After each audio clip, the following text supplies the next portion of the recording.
ಇತ್ತೀಚೆಗಷ್ಟೇ ತುಂಗಭದ್ರಾ ಡ್ಯಾಂನ 19ನೇ ಕ್ರಸ್ಟ್ ಗೇಟ್ನಲ್ಲಿ ಉಂಟಾದ ಸಮಸ್ಯೆ ಇಡೀ ಕರ್ನಾಟಕದ ಜನತೆಯನ್ನು ಬೆಚ್ಚಿ ಬೀಳಿಸಿತ್ತು. ಆದರೆ ಡಿಸಿಎಂ ಡಿಕೆಶಿ ಹಾಗೂ ಸಚಿವ ಜಮೀರ್ ಅಹಮದ್ ಖಾನ್ ಅವರ ಮುತುವರ್ಜಿಯಿಂದ ಆ ಸಮಸ್ಯೆ ಬಗೆಹರಿದು ಎಲ್ಲರಿಗೂ ಖುಷಿ ನೀಡಿತು. ಸದ್ಯ ಇದರ ನಡುವೆ ಇದೀಗ ಮಾಲವಿ ಜಲಾಶಯದಲ್ಲಿ ಇಂತಹದೇ ಸಮಸ್ಯೆ ಉಂಟಾಗಿ ಸಾಕಷ್ಟು ನೀರು ಪೋಲಾಗ್ತಾ ಇದೆ.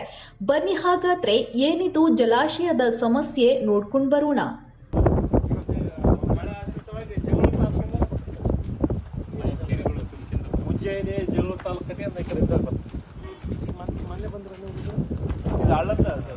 ಹೌದು, ವಿಜಯನಗರ ತಾಲೂಕಿನ ಜೀವನಾಡಿ ಮಾಲವಿ ಜಲಾಶಯದ 4 ಕ್ರಸ್ಟ್ ಗೇಟ್ನಲ್ಲಿ ಪೋಲಾಗ್ತಾ ಇರುವ ನೀರನ್ನ ಪರಿಶೀಲಿಸಿ ಸಾಗರದಿಂದ ಬಂದಿರುವ ಟೆಕ್ನಿಕಲ್ ಟೀಮ್ 2 ದಿನಗಳಲ್ಲಿ ಸಂಪೂರ್ಣ ಸೋರಿಕೆಯನ್ನ ತಡೆಗಟ್ಟಲಾಗುವುದು ಎಂದು ಶಾಸಕ ಕೆ ನೇಮಿರಾಜ್ ನಾಯ್ಕ ತಿಳಿಸಿದ್ದಾರೆ. ಟೆಕ್ನಿಕಲ್ ಟೀಮ್ ಜೊತೆ ಸೋಮವಾರ ಜಲಾಶಯಕ್ಕೆ ಭೇಟಿ ನೀಡಿ ಸುದ್ದಿಗಾರರೊಂದಿಗೆ ಮಾತನಾಡಿದ ಅವರು, ಶೀಘ್ರವಾಗಿ ಮೊದಲು ಸೋರಿಕೆಯಾಗ್ತಾ ಇರುವ ನೀರನ್ನ ತಡೆಗಟ್ಟಬೇಕಿದೆ.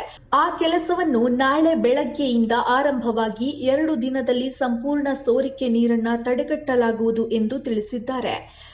ಇನ್ನು ನಿರ್ವಹಣೆ ಇಲ್ಲದೆ 10 ಗೇಟ್ಗಳು ಕೂಡ ರಿಪೇರಿ ಇವೆ. ಸರ್ಕಾರ ಮತ್ತು ಇಲಾಖೆಯ ನಿರ್ಲಕ್ಷ್ಯದಿಂದ ನಿರ್ವಹಣೆ ಮಾಡದೇ ಇರುವುದೇ ಇದಕ್ಕೆ ಕಾರಣ. ಈಗಾಗಲೇ ಕ್ರಸ್ಟ್ ಗೇಟ್ ದುರಸ್ತಿ ಸಂಬಂಧಿಸಿದಂತೆ ಟೆಂಡರ್ ಓಪನ್ ಆಗಿದೆ. ಬೇತಾಳ ಅಸೋಸಿಯೇಟ್ಸ್ ಕಂಪನಿ ಕೈಗೆತ್ತಿಕೊಳ್ಳಲಿದೆ. ಮೊದಲು ರೈತರಿಗೆ ನೀರು ಸಂಗ್ರಹಿಸಿರುವಂತೆ ಕೆಲಸವಾಗಬೇಕು. ಇದರಿಂದ ಸುತ್ತ 4 ಗ್ರಾಮದ ರೈತರ ಪಂಪ್ ಸೆಟ್ಗಳಲ್ಲಿ ಅಂತರ್ಜಲ ಹೆಚ್ಚಾಗುತ್ತೆ.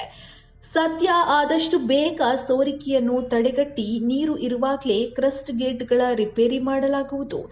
ಜಲಾಶಯ ನಿರ್ಮಾಣದಲ್ಲಿ ದಿವಂಗತ ಚನ್ನಬಸವನಗೌಡ ಅವರ ಪಾತ್ರ ಬಹಳ ದೊಡ್ಡದು. ಅವರ ಕನಸಿನ ಕೂಸು. ಅದಕ್ಕೆ ನಾವು ಜೀವ ತುಂಬಬೇಕಾಗಿದೆ. ಶಾಶ್ವತ ನೀರಿನಿಂದ ಜಲಾಶಯ ತುಂಬಲು ಸಾಧ್ಯವಿಲ್ಲ. ದೇವರ ಕೃಪೆಯಿಂದ ಮಳೆಯಾದ್ರೆ ಜಲಾಶಯ ಭರ್ತಿಯಾಗಲು ಸಾಧ್ಯ. ರೈತರಿಗೆ ಅನುಕೂಲವಾಗಲು ಎಡ ಮತ್ತು ಬಲದಂಡೆ ಕಾಲುವೆಯ ಗೇಟ್ಗಳನ್ನು ಕೂಡ ರಿಪೇರಿ ಮಾಡಲಾಗುವುದು ಎಂದು ತಿಳಿಸಿದ್ದಾರೆ. ಇದೇ ವೇಳೆ ಜಲಾಶಯದ ಕ್ರಸ್ಟ್ ಗೇಟ್ಗಳು ನಿರ್ಮಾಣಗೊಂಡು 60 ವರ್ಷವಾದರೂ ಬದಲಾಯಿಸಿಲ್ಲ. ತಜ್ಞರ ಪ್ರಕಾರ 40 ವರ್ಷದೊಳಗೆ ಗೇಟ್ ಬದಲಾಯಿಸಬೇಕು.